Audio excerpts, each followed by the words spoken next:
आशीष जी।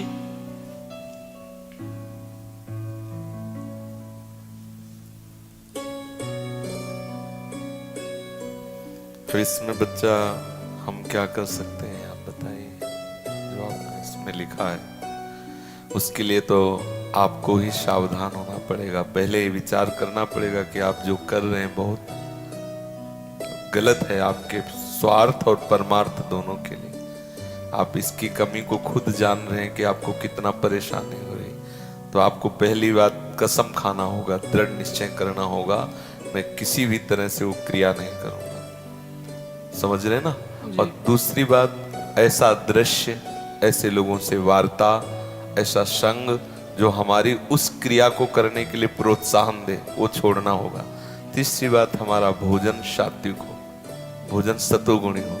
बहुत मिर्च मसाला मांस और ये सब जो गंदे चीज, इससे फिर आपने उबर नहीं पाएंगे इसमें जो आपने लिखा है। और फिर आखिरी बात यह है कि किसी आयुर्वेदिक अच्छे वैद्य से मिलकर पुष्टता की औषधि लीजिए, जो आपकी धातु पुष्टता करे उसकी औषधि लीजिए। संयम से रहिए।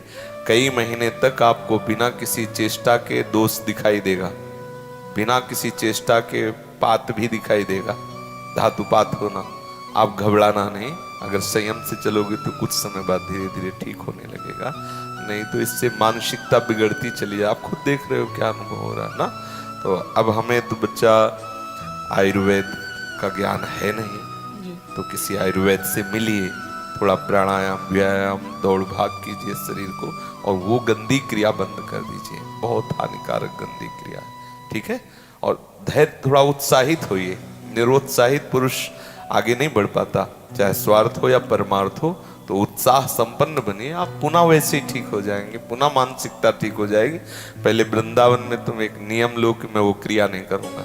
गुरुजी, मैं इससे पहले एक बात कहना चाहता हूँ जी।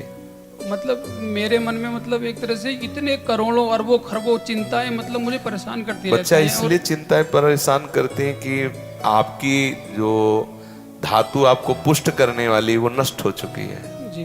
जो आंतरिक आपको मेधा शक्ति उसे कहते हैं, जो हमारी बहुत सी चिंताओं से हमको मुक्त करती है, वो बलवान मेधा शक्ति होती है। 1 मिनट में काट के उसको शीतल कर। अब मेधा शक्ति बलवान है नहीं, तो सब चिंताओं को लिए हुए बार बार आपको क्लेश पैदा करती रहती है। ये जो ब्रह्मचर्य का नाश करते रहते हैं ना, उनकी मेधा शक्ति क्षीण हो जाती है, उनकी स्मृति शक्ति क्षीण हो जाती है, स्वभाव में चिड़चिड़ापन आ जाता है, दिमाग में ज्यादा मतलब बल लगाने की सामर्थ्य नहीं रह जाती। अगर बार बार कोई प्रश्न उत्तर करे तो एकदम, तो इसलिए बहुत थोड़ा सा है।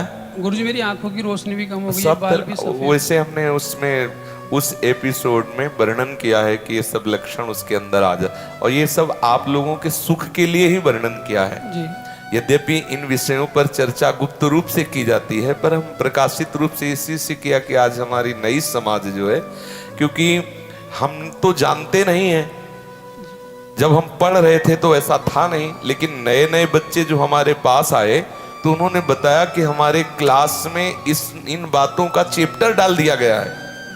अब हमारे समय में तो रहीम के दोहे, कबीर के दोहे, हमारे समय में तो ये चैप्टर थे नहीं। आज जो चैप्टर पर, अच्छा सोचो, अभी 12 वर्ष का बच्चा है, अब उसने गंदे आचरण शुरू कर दिए, वीरनाश करना शुरू कर दिया। अब वो जब 22 वर्ष का होगा तो उसकी हालत खराब हो जाएगी। अच्छा, 25 वर्ष तक ब्रह्मचर्य रहा, फिर वो गृहस्थी में गया, तो कुछ उसका गृहस्थी नहीं बिगाड़ पाएगी, क्योंकि परिपक्व हो गया ना, उसका जो सप्तम धातु परिपक्व हो चुकी, तो उत्तम संतान होगी और वो धैर्यवान होगा। उसका माइंड जो है काम करेगा कि हमें संयम से रहना है।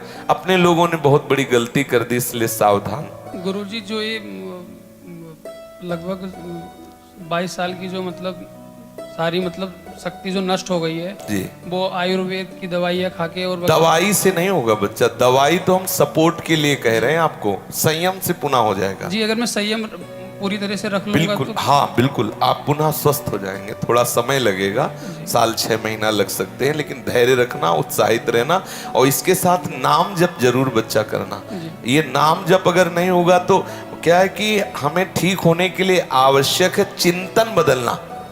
जैसे हम बढ़िया दवाई ले रहे हैं, प्राणायाम व्यायाम भी कर रहे हैं, उचित भोजन पा रहे हैं, और हम कुसंग भी नहीं कर रहे, कोई क्रिया भी नहीं करे, लेकिन हमारा चिंतन गलत है, गंदा चिंतन है, तो फिर ब्रह्मचर्य रोक पाना बड़ा कठिन हो जाएगा।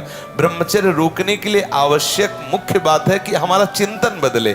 तो नाम जब थोड़ा करें, कोई नाम जो आपको प्रिय लगे, राम कृष्ण हरि राधा, जो भी आपको प्रिय लगे, 10 मिनट 20 मिनट अभ्यास करो नाम जप का। गुरुजी मैंने इसको कई बार रोकने की कोशिश भी की थी, मैंने 3-3.5 महीने इसको रोका भी था, लेकिन मुझे एक चिंता बार बार खाती है, बार बार परेशान करती है। मतलब जैसे जो मेरे पापा जी हैं, तो जब मैं इस काम को जब करता था तो लास्ट में मेरे पापा जी का मतलब माइंड में एकदम फोटो आ जाता था, तो मुझे बड़ा दुख सा होता था कि मतलब इतना गलत काम, और मेरे मतलब मैं लाता भी नहीं था, वो ऑटोमेटिकली मतलब फोटो आ जाता था।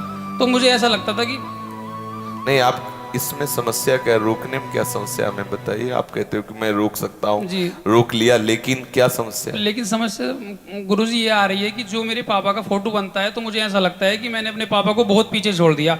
और ये सब मनी राम की चालें, बहुत इधर उधर मत भटको, सीधे चलो। अच्छा, रोकने पर स्वाभाविक जैसे धातुपात हो जाए तो उसमें चिंता मत करना, वो धीरे धीरे ठीक हो जाएगी। कोई क्रिया मत करना और धीरे धीरे ठीक, बिल्कुल गंभीर और रहो। एक छोटी सी बात और, जब कहना तो नहीं चाह रहा, लेकिन जो चीज़ें कहनी पड़ेगी, माइंड में ये चीज़ आती कि हर किसी को मतलब हर किसी को एक्सपायर होना है, तो बच्चा प्रतिपल मर मर के क्यों एक्सपायर हो, मर मर के क्यों मरे? अरे एक बार मरना, तुम तो प्रतिपल मर रहे हो बच्चा। हम प्रतिपल मृत्यु से बचाना चाहते हैं। एक बार जब शरीर छूटना होगा तब छूटेगा, लेकिन जब तक, अब गाड़ी का एक्सीडेंट होना ही है कभी ना कभी, तो हथौड़ा ले और अभी उसे तोड़ करके खड़ी कर दो, तो खत्म यात्रा।